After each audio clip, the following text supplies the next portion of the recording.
Alô amigos, esse é o canal Roberto Kodama e vamos trazer aí mais informações do Bahia. Bahia que amargou ontem aí a quarta partida sem vitória no Brasileirão, perdeu de 3-1 para o Corinthians, jogo marcado aí por falhas individuais e falhas coletivas também. Aliás, coletivo pouco se viu no Bahia. Vamos analisar aí atuações, né, as notas para cada jogador e você positivo nessa análise, tá? Vou ver o lado bom de cada jogador. Mas sem dúvida nenhuma, o pior da noite, o jogador que entregou a partida, o Bahia vencia por 1-0 quando ele faz um pênalti infantil, deu um pênalti de graça no fim do primeiro tempo. E o detalhe, o time vencia por 1-0, através de um pênalti marcado pelo Gilberto, né? Outro pênalti infantil do Piton que agarrou Gilberto pelo pescoço, num lance que o Gil já tinha dominado o lance, né? E na segunda etapa aí, Klaus falhou na frente do Jô, e o Jô, centroavante, matador, não perdoou, né? Lucas Araújo leva nota 2, né? Leva nota 2 e tô sendo bondoso ainda, porque pouco fez na partida. Com 1-0, o volante já tinha um amarelo, fez uma falta dura aos 40 minutos do primeiro tempo.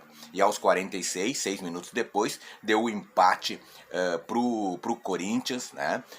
Num pênalti bobo, infantil, como eu falei antes, mão na bola, levou o cartão vermelho e deixou o time do Bahia no pincel, né? No pincel. Aí o Bahia não teve mais força para segurar o resultado. Gol de Roger Guedes, empate no segundo tempo, se viu o Bahia totalmente inoperante. Claro, um jogador a menos faz diferença, ainda mais com o Corinthians muito superior em termos de qualidade técnica de cada jogador. Portanto, o Lucas Araújo, pior do jogo, dou nota 2. Segundo pior, Matheus Klaus, também comprometeu. Levou o terceiro gol numa falha dele. Falha básica para um goleiro. Vou dar nota 4 para ele. E tô sendo bondoso com ele, tá? Porque ele fez algumas defesas interessantes, né? Corinthians vencia por 2-1. Quando o gol acontece, né? O Gabriel Pereira, o melhor jogador em campo, chuta de longe, né? Uma bola totalmente defensável. Ele bate roupa e larga a bola no pé do Jô, que não perdoa, né? Jô faz o terceiro gol aí e eu vou dar nota 4 para o Matheus Klaus. Estou sendo bondoso, tá?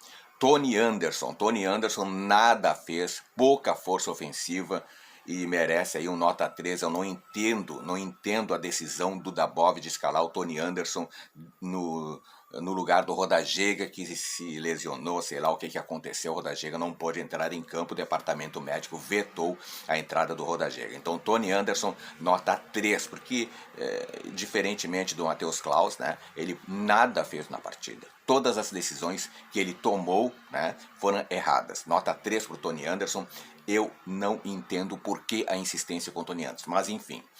Segundo o Dabov explicou na coletiva, ele vem trabalhando bem. Agora, trabalhar bem nos treinamentos e não fazer nada no jogo também não adianta, né? Juninho Capixaba, nota 4,5.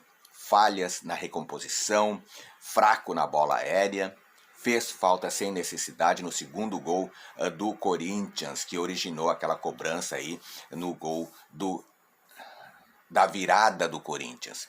Gilberto, vou dar nota 6,5, porque ao menos ele foi esforçado, cobrou bem o pênalti, tá? Então 6,5, talvez tenha sido o melhor jogador do Bahia, mas também sem fazer nenhuma atuação exuberante, tá? Patrick se salvou como volante em meio a tantos erros, tantos jogadores de má atuação. 5,5 para o Patrick. Daniel fez algumas jogadas interessantes, aplicado, ganha a mesma nota, 5,5, Daniel. Nino Paraíba, mal na recomposição, mas esforçado também, nota 5. Gustavo Henrique e Luiz Otávio, no primeiro tempo, foram muito seguros e por isso leva nota 5, os dois, Gustavo Henrique e Luiz Otávio. Porque no segundo tempo afundou com todo o time. E para terminar, o Mugni, né? Mugni não conseguiu ter a mesma aplicação de outros jogos, tá? Não conseguiu ser o Mugni dos outros jogos. Também enfrentou aí uma marcação boa do Corinthians e pouco fez para ajudar no ataque também, nota 4,5. Depois entraram o Luizão, o Ronaldo, o Edson, o Oscar Ruiz, sem tempo para mostrar nada, até porque no segundo tempo o Corinthians foi imensamente superior ao Bahia. Bahia pouco fez de oportunidades de gol. Bahia que precisava virar o jogo após estar vencendo de 1-0, deixou o Corinthians virar e depois tinha que ter força para virar, mas com 10 jogadores em campo realmente fica difícil. Dabov pressionado, porque está tomando atitudes realmente incompreensíveis, né? O Dabov não tem um time base ainda, está montando o time, está fazendo experiência, isso na 24ª rodada do Brasileirão. Quando que ele vai ter o time completo? Só Deus sabe, né? Só Deus sabe. Quando não tem mais chance para nada, aí fica difícil, né? Seu Dabov, pelo menos escolhe as pessoas certas. Tony Anderson é incompreensível, mas pelo menos deixou de fora aí Lucas Fonseca e Isnaldo, que estava realmente comprometendo. Era isso por hoje. Vi o jogo, o Bahia jogou uma partida muito ruim. No primeiro tempo segurou o empate, aliás, segurou a vitória parcial, um pênalti de graça que aconteceu, né? Porque conforme eu falei antes, a jogada já estava dominada pelo Gil, né? E o Piton faz aquela jogada infantil, Gilberto cobrou, fez 1-0. Tentou segurar até o fim do primeiro tempo, mas no último lance o Lucas Araújo faz essa bobagem. Então, realmente o Bahia foi inferior nos dois tempos. O primeiro tempo ainda conseguiu meio que equilibrar, mas no segundo tempo afundou com um jogador a menos. O Corinthians tem jogadores de qualidade muito boas, como o Gabriel Pereira, para mim foi o melhor em campo. Juliano jogou muita bola e o Roger Guedes tem uma qualidade fora do normal. O William ficou um pouco abaixo, né? É isso que eu vi do jogo.